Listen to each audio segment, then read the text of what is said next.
Breaking news in the federal classified documents case down in Florida. One of the key players has just flipped against former President Trump and is now cooperating with the special counsel Jack Smith's office. That, according to the former defense attorney for Mar-a-Lago IT worker Yuscil Taveras, who says Taveras has agreed to testify in the case, and in exchange, he will not, repeat, not be prosecuted.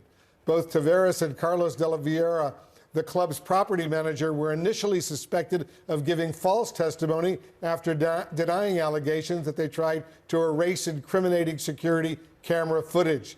Taveras has not yet been charged. This filing, by the way, marks the first public acknowledgement that the special counsel, Jack Smith, has won the cooperation of a key witness in this case against Trump, his longtime valet, Walt Nauta, and Carlos de Oliveira.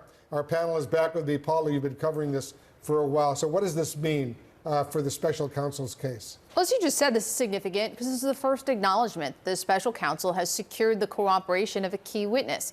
Mr. Taveras, he oversaw the security footage at Mar-a-Lago. We know the security, the surveillance footage is a key part of this case because there are allegations that there were efforts to destroy it or at least conceal it.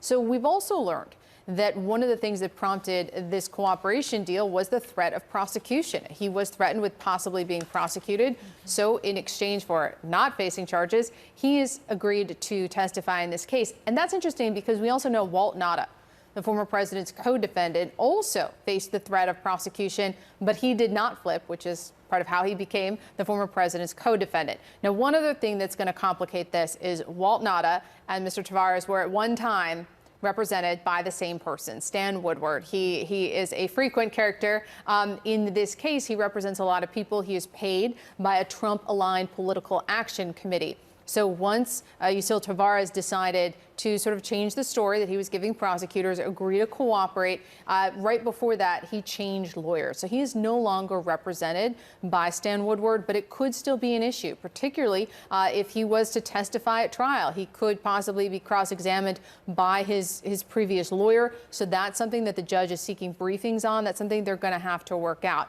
But it is a significant development in the Mar-a-Lago docs case. Very significant. And a lot of the information, Laura, as you and I know, because we just read it, came in this document that has just been released, the United States District Court, Southern District of Florida, West Palm Beach Division, United States of America versus Donald J. Trump and Walt Nauta. And we get a lot of information of there. How significant is this new revelation as far as Trump specifically and the classified documents is concerned? Well, it's very significant. Remember, this is a person, as we learned from the initial indictment, that somebody went to him under the advice or the direction of the former president to tell him what to do about the footage. And so this could be someone to tell us what that conversation was actually like. Remember, we're still looking and trying to piece together the pieces, unlike Jack Smith's team, who most assuredly must know before indicting this person in Mar-a-Lago, what specifically was said? What was the direction given? What is the corroborating evidence you have to support it to bring an indictment, let alone prove it at trial? Having a key witness, having somebody who is essentially going to tell you what came from the proverbial horse's mouth is immeasurably important in any prosecution. So knowing there's actually a cooperator means that if you do not continue to cooperate, then that indictment for yourself could also be looming. So this person has every incentive to be truthful, has every incentive to make sure they remain credible, and to be forthcoming with anything else that might happen. I have to scratch my head as well and wonder, clearly the identity of this person was known to Donald Trump and Walt Nauta and, of course, Carlos de Oliveira as likely as well. Have any of the conversations surrounding potential intimidation or the identity of witnesses, have they been identifying particular people or not? Is that part of why Jack Smith's team now wants it to be known there is a cooperator? Because up till now, we haven't heard a lot about them, maybe for that very reason. To publicly make clear that a shield to make clear to the former president, back off on him. I mean, it is so interesting, and Sarah has covered so much of Donald Trump politically, legally, and everything in between, that his MO, and we've seen this, the most famous or infamous example has been Michael Cohen, is to keep people who know things and potentially know things as close as he possibly can. This one got away.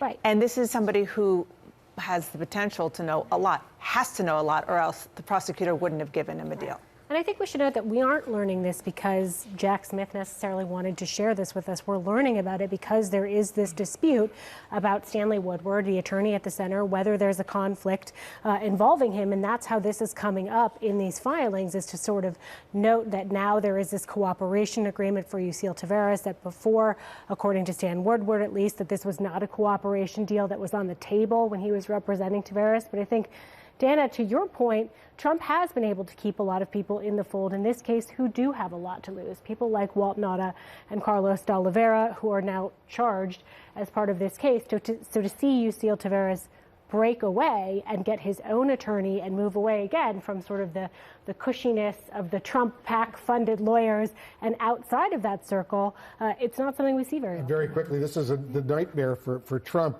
that some of his co-defendants will begin to cooperate against him. Of course, and to Dana's point, I've learned that after what happened with Michael Cohen, of course, he flipped very publicly on the former president. The former president has been much more careful about trying to keep people in the fold.